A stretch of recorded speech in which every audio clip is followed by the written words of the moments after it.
Dr. X was a health professional, trained clinician from Spain.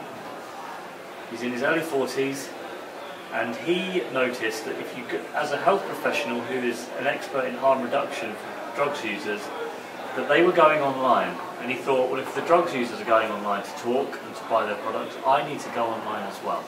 So he went there and started offering his services, and he basically went onto the Silk Road and said, I'm a health professional. Do you have any questions about drugs use? Ask me.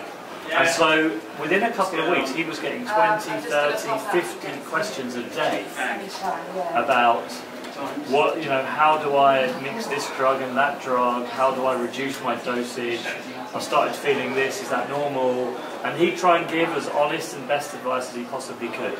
And he wasn't paid for this, but people were invited to donate Bitcoin donations if they were happy. So he was making, I think he was making 300 or 400 euros a week giving this advice to people. He understood that there was a gap, and he understood that it was a new way for him as a health professional to do his job.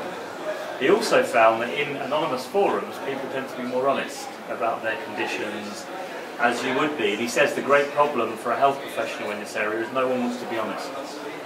You give them anonymity and they'll tell you the truth. And he said for a health professional that's really useful. It's the same as for him operating offline. When he's in his surgery, if someone comes in and says, I don't want to tell you who I am, I don't want to stop taking drugs, give me some advice. As a doctor, he would do that.